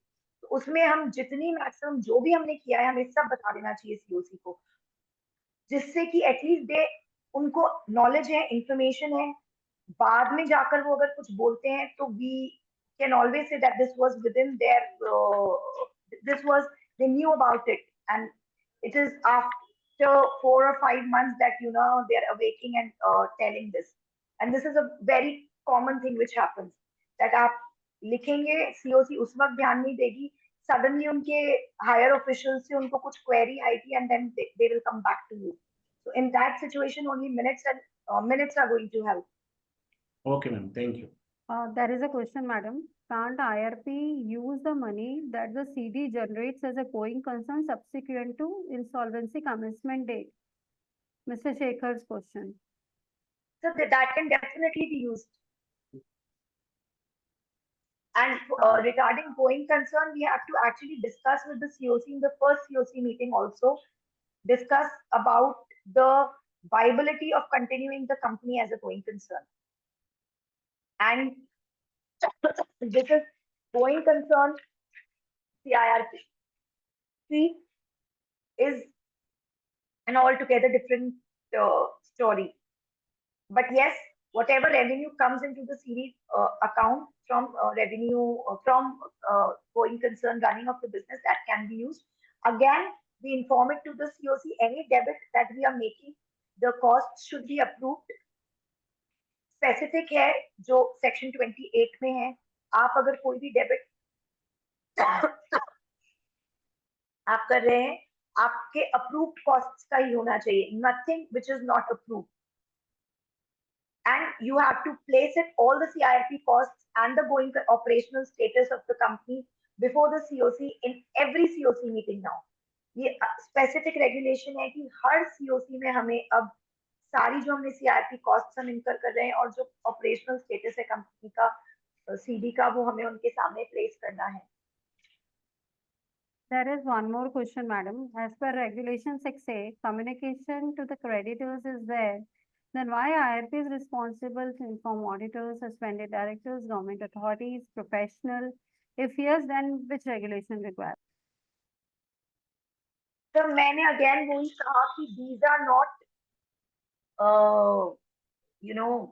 ये कहीं लिखा हुआ नहीं है, मैंने ये बोला creditors के लिए स्पेसिफिक रेगुलेशन है इंटीमेशन का, बट अगर हम रेगुलेशन 4 देखें तो एक्सेस टू बुक्स का एक रेगुलेशन है जो बोलता है कि आईआरपी एक्सेस कर सकता है books of accounts, records, relevant documents, information for discharging his corporate for discharging his duties जो डिपॉजिटरीज के पास हो, सीडी के प्रोफेशनल एडवाइजर्स के पास हो, कॉन्ट्रैक्चुअल काउंटर पार्टीज के पास हो, आईयूज के पास हो, रजिस्ट्रीज के पास हो।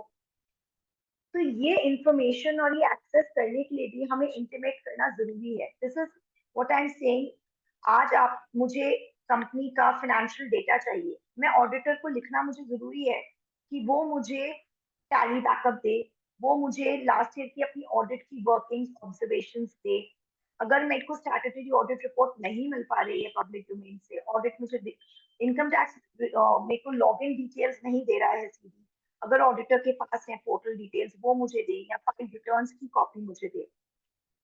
PF ESI, so this is to our benefit only, because अगर पीएफ और ईएसआई को आपने डे 1 पे इंटीमेट कर दिया, उन्होंने पब्लिक अनाउंसमेंट नहीं दिया, तो they will be able to get a claim which is to our advantage only, कि हम सारी रेगुलेटरी अथॉरिटीज को टाइम इन्फॉर्म करें जिससे वो अपना टाइमली क्लेम फाइल कर पाए। Then they also come, because PFS, they also come in the category of creditors only if they have dues from the corporate debtor, which in most cases which are our employees, there would be such dues.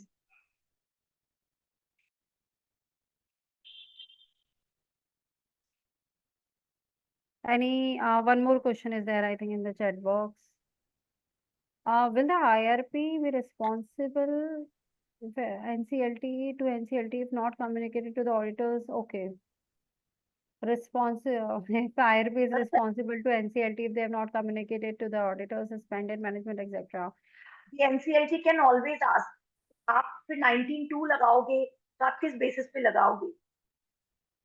If you go for non-cooperation or if you do not perform any task because you did not have adequate information, then how will you go to the NCLT and say that I'm not getting cooperation? You have to first seek cooperation. If it is denied, then only you can approach the NCLT. And if you approach the NCLT otherwise, then NCLT will always be say, boss, पहले पूछो तो सही, आपने पूछा क्या? And बिना पूछे आज आप you are new to the CD. How would you come to know of all the information and working of the CD? It is only the suspended management, people associated with the CD who can tell you about the working of the CD, about all the documentation and records of the CD. आपको उन्हीं से पता लग सकता है। हो सकता है CD के 5 ऑफिस हो, बट उसने या 5 साइट्स हो, आपको पता ही नहीं चला पब्लिक डोमेन से। आपने 2 का कंट्रोल कस्टडी लिया, आपको पता। So that is how you have to, you have to collate information from all the possible sources, and that is why you have to keep writing to all the people whom you come to know could have information in relation to the CD or could have a claim also in relation to the CD. It is both. You have to endeavor to collect records, information, data, and you have to also endeavor to get in touch with most people who could be creditors of the company. All right, so like income tax department, GST department, PF, ESI, they could all be, or the industrial corporation. The CD has, if in Rajasthan they have a property in the RICO industrial area, you have to also write to the RICO because that could also be a possible creditor for land dues. So all of those, yes, you are required. Yes, you should approach them. One more question is there. So it is required by practice and conveniently conveyed the CIRP, not by law or regulations. See, there is no prescribed timeline in the regulation. It is only for the creditors. But see, my personal interpretation to this is that regulation 6 is saying कि आपको ये communication creditors को देना है, and कल को मेरे पास income tax का भी claim आ रहा है, तो income tax, GST ये सब भी मेरे creditors ही हैं। auditor की fee भी अगर मुझे balance sheet में दिख रही है due है, there is a provision, there is an audit fee, that is also a creditor. So according to me, it is required by law also to send to communication to all the creditors if you can get their communication details. Any other moving ahead. questions? Okay, madam, please proceed. Yeah. So another basic step which you have to take is filing of this form INC 28 on the MCA. ये हम जितना वैसे तो इसमें 30 days का time होता है, but हम ये जितना जल्दी कर दें उतना अच्छा है, बिकॉज इसी फॉर्म से आपका स्टेटस, कंपनी का स्टेटस चेंज होता है, that the company is now under CIRP and your name starts coming on the MCA portal, that now you are the person who is in charge of the company. So later on, when you have to do regulatory compliances, then you can file forms on the MCA portal for the company, which you are required to do for, to ensure compliance with all the regulatory and legal requirements. Income tax की भी हमें login details और वो सब CD से लेनी है, नहीं मिलती है तो we have to write to the income tax department. GST की लेनी है, अगर वो नहीं मिलती है we have to write to the GST department.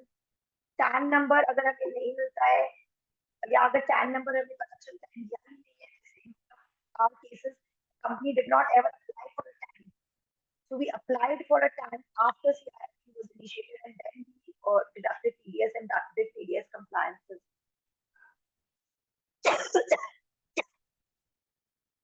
So these are certain practical aspects of the CIRP which are not, in many cases,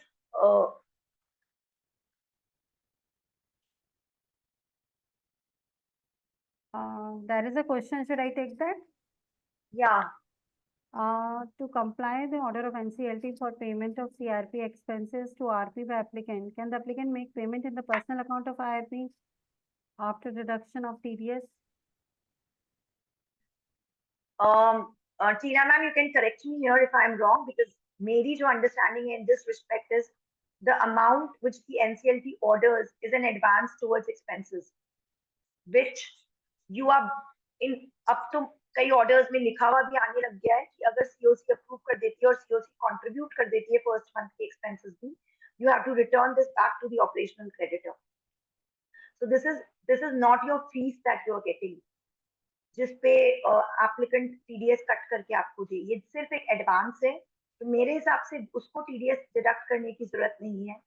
ये advance आप सीडी के अकाउंट में डाल के अगर इससे CIRP कॉस्ट पे कर रहे हैं तो आपको फिर उस पे पेमेंट ऑफ कॉस्ट पे जहां भी TDS एप्लीकेबल है, you have to deduct TDS।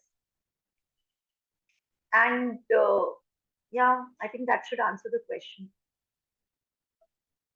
Anything else? Now I think we should sum up.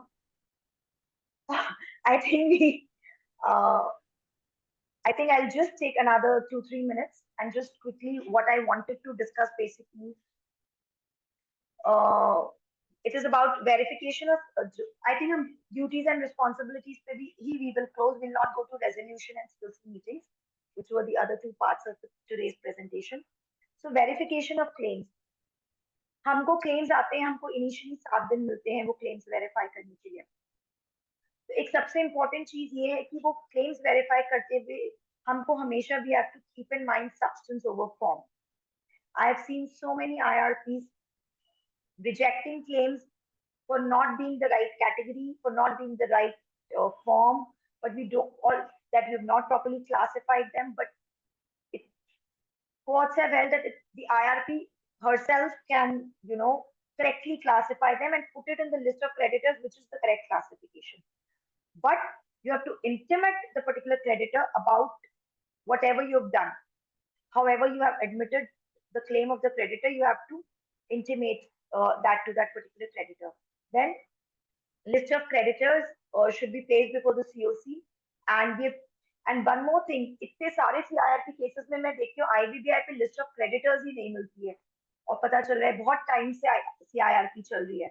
So you have to make sure that as and when we update the list of creditors, we immediately upload it on the IBBI so that it is there in the public domain. And that is about verification of claims. And then professionals. Now this was also कुछ time पहले तक तो बहुत सारे professionals सब लोग IRPs appoint कर लेते थे अब लेकिन ये है कि केवल वही प्रोफेशनल्स आपको अपॉइंट करने हैं जो आपको लगता है जरूरी है आपके CIRP के लिए एंड जो CD के पास नहीं है. एग्जाम्पल, अगर CD के पास अकाउंटेंट है ऑलरेडी, तो आपको अकाउंटेंट दूसरा अपॉइंट करने की जरूरत नहीं है. You should not, you cannot appoint another accountant when there is already an accountant with the CD. Or when there is already some professional providing any services, you cannot appoint another professional for the same service. Then for any appointment, you should take adequate quotations before you make an appointment. ये बहुत ज्यादा जरूरी है. आराम से आप quotations लीजिए, quotations के basis पे ही appointment कीजिए.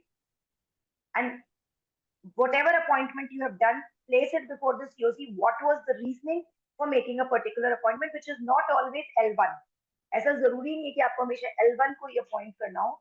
अगर आप L2 L3 को भी कर रहे हैं, so you give a reasoning that why L2 was appointed, that out of these quotations, why a particular professional was decided to be appointed. Then there are certain applications. In the chat box, madam. Outstanding of advance given to CD is operational creditor or financial creditor?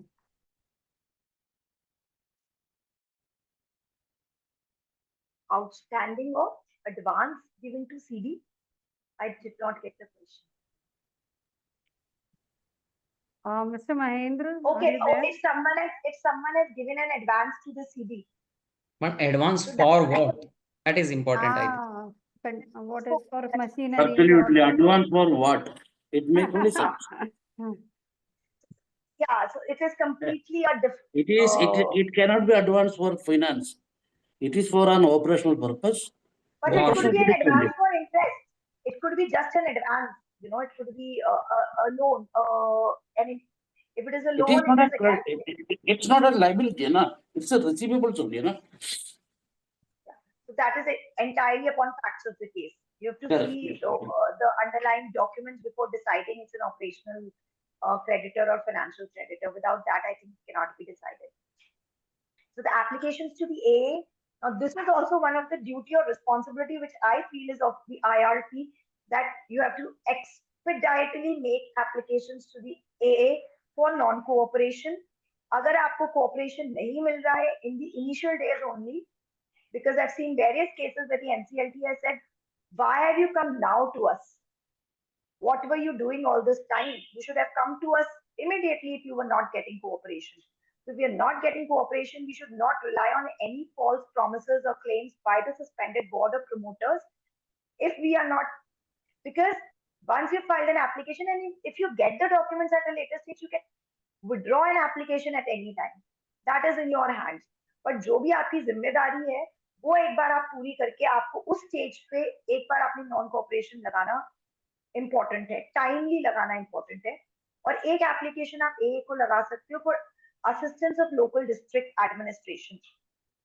अगर आपको किसी भी case में ऐसा लगता है कि आपको लोकल डिस्ट्रिक्ट एडमिनिस्ट्रेशन की जरूरत पड़ सकती है, कहीं पे कोई ऐसा आपको मे बी कोई पर्टिकुलर एसेट के लिए आपको पुलिस कस्टडी की जरूरत पड़ सकती है या कुछ भी, you can always make an application to the adjudicating authority that we might need such an assistance. No moratorium, I'm not. Ma'am, excuse me, ma'am. In case COC is delaying in approving, making an application under Section 19, what to do? There will be a delay in filing. COC has no role to play for making an application under Section 19.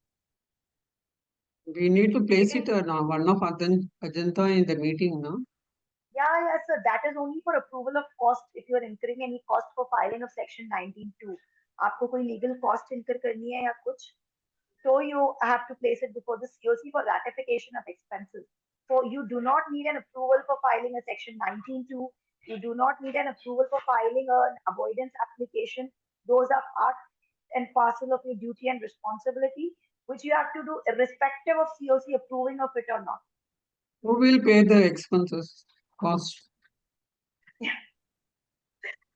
So that's a Pandora's box about who will pay the CIRP cost. But see, because the idea is हम legal council appoint करते हैं, हम उनके through They are not paying the IRP, RP fees itself, they are not paying. In that sense, how can we incur all these तो sir क्योंकि expenses? Law को ऐसा बनाया गया है कि उनको ऐसा लगता है आईआरपी खुद ही बनाएगा 92 और खुद ही फाइल करेगा और खुद ही आर्ग्यू करेगा. So ideally, there should be no cost associated to it. So that is part of your responsibility. Now it is for you to figure out how you manage the cost. It's another subject to be dealt Yeah. in another webinar, I believe. IRP cost, RP cost, and expenses.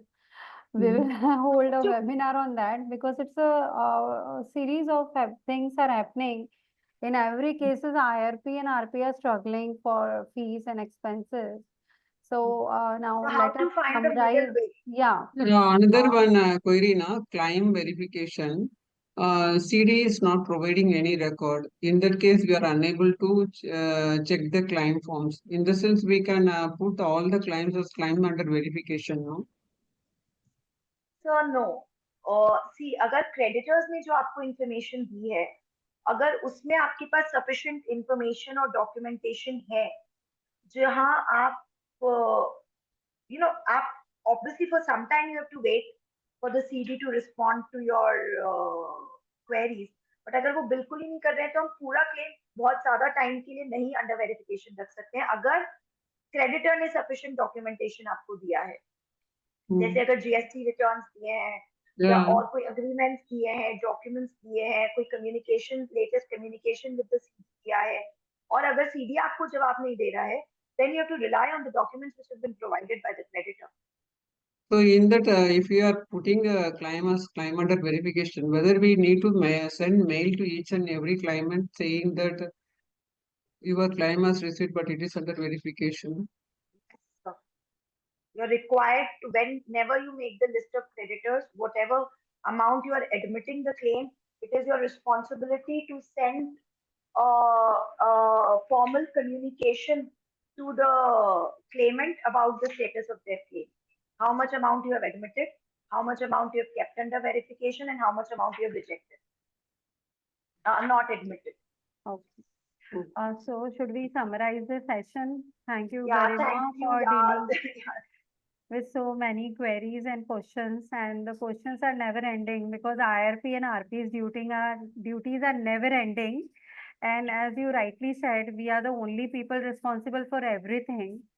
So we should try to become lawyer also and our own counsel also and do all the tasks on our own.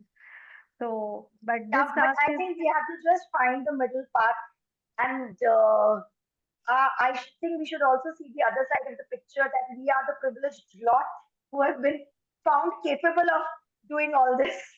yes, it's And an finding a interesting, middle path. yeah, it's an interesting job when you have to perform various kind of role depending on the situation and the people around you. So thank you, Garima. Thank you all. Thank you so Now, much. Thank you so much. yeah, I hand over to Babita ji now. Yeah. Babita ji. Yeah. First of all, I announce the date of next seminar from IP North. Somebody from IP North to announce that. I invite someone from President IP North. Okay, I think he may not be available. Now the next seminar of IP Net from our North region on 12th April 2025. And I request Ms. Tina ji to offer the certificate of appreciation to our lead speaker, Garima Dikkiwal Jain. I am sharing the certificate.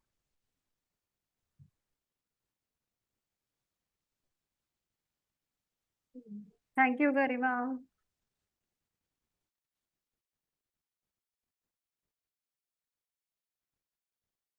And Garima ji, certificate, please. Yes, ma'am, it is visible. Thank you, Garima ji. Thank you. Now I hand over to Babita ji to please call. And the I Sanjeev. request, I request Sanjeev Chaudhary, IP Sanjeev Chaudhary sir, to offer the certificate to our Tina ji, to certificate to Miss Tina for her reference or as moderator. I am sharing. Sanjeev Chaudhary, sir. Yes, madam. Yes, madam.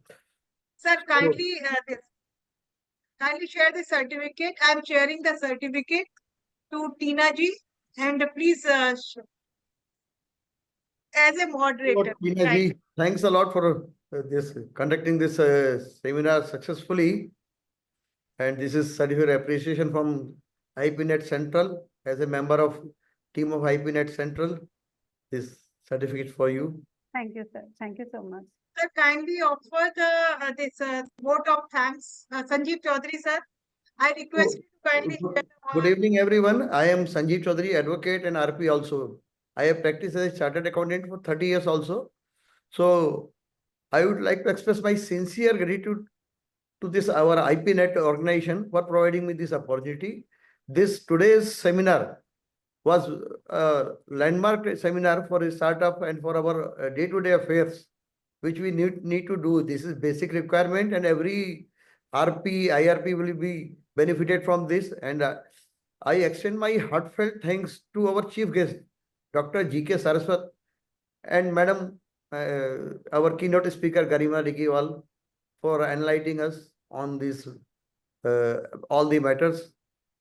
I am also very much thankful to our president of this IPNet, our Ashish Makhijaji, for taking pain and establishing these, creating team for this all East, West, North, South regions.